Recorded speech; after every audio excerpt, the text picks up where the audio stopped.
नमस्कार दोस्तों, स्वागत है आपका फिर से एक बार ट्रैवल विद नीलेश में नीलेश के साथ। तो दोस्तों, आज हम आए हैं महाराष्ट्र के हिंगोली जिले में स्थित औंढा नागनाथ मंदिर। 12 ज्योतिर्लिंग मंदिरों में से एक है। जैसा कि ज्योतिर्लिंग भगवान शिव का प्रतिनिधित्व है, क्षेत्र के लोग उनकी पूजा करते हैं, उन्हें भगवान औंढा नागनाथ कहते हैं। औंढा नागनाथ ज्योतिर्लिंग महाराष्ट्र का बहुत महत्व है और देवता का 8वां ज्योतिर्लिंग या आद्य है। देवता को नागनाथ या नागेश्वर भी कहा जाता है। यह हिंदू और सिख धर्म के अनुयायियों के लिए एक पवित्र स्थल है। वे यहाँ शांति, समृद्धि और बुराई से सुरक्षा के लिए आते हैं।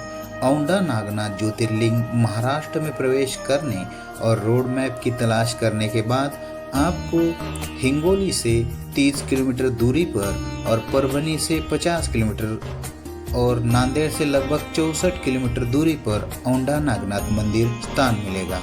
आगंतुक अपने समय और सुविधा के अनुसार इनमें से किसी भी मार्ग का चयन कर सकते हैं। तो दोस्तों, आइए औंढा नागनाथ महाराष्ट्र मंदिर के बारे में कुछ रोचक तथ्य जानते हैं।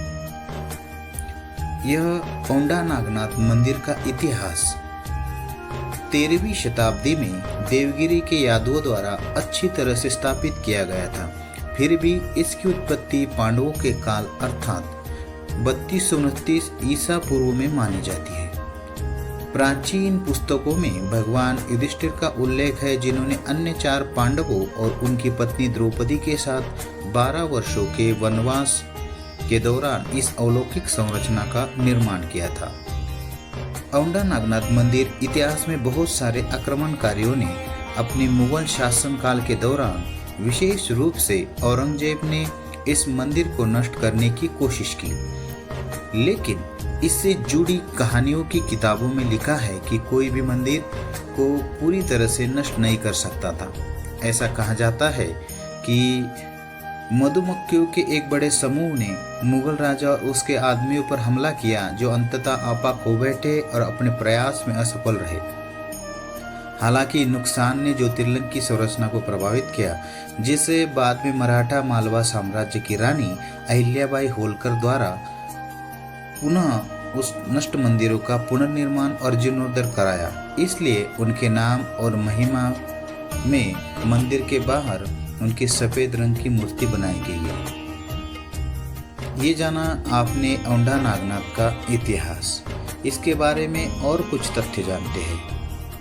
महाराष्ट्र के संत श्री संत नामदेव एक महान कवि थे। एक बार उन्होंने गुरु की तलाश में लंबी यात्रा की और औंढा नागनाथ पहुंचे। अंत में अपने गुरु विसोबा खेचर से वह मिले और वह हमेशा के लिए वहाँ पे भगवान के द्वार पे भजन कीर्तन गाया करते थे और भगवान की पूजा अर्चना किया करते थे। अंदर के पंडितों को यह प्रार्थना अनुष्ठानों में भंग लगता था और उन्होंने उनको मंदिर के पीछे जाने के लिए कहा, लेकिन भगवान शिव को यह उनकी जो आराधना है बहुत पसंद थी।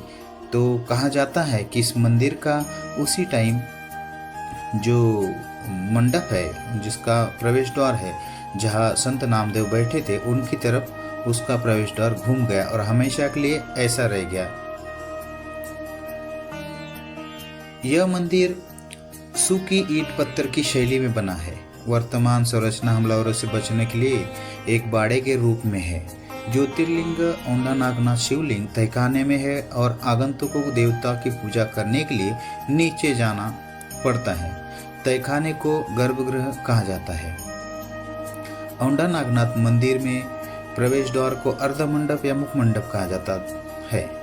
ये जो एक हॉल है, यह हमें मुख्य हॉल में ले जाता है।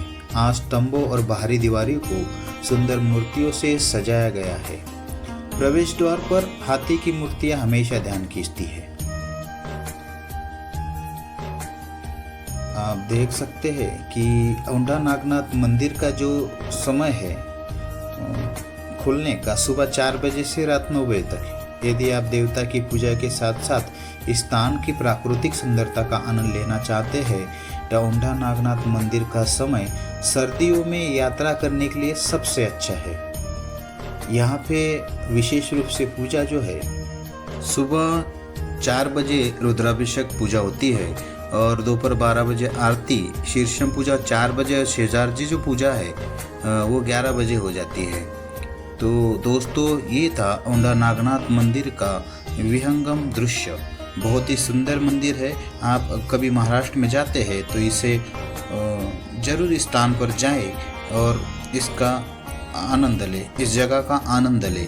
तो ये वीडियो कैसा लगा इस बारे में कहें और कमेंट करें। ऐसे नए नए वीडियो देखने के लिए मेरे चैनल को लाइक, शेयर और सब्सक्राइब जरूर करें। जल्द ही मिलेंगे एक नई जगह। तब तक के लिए जय हिंद, जय भारत।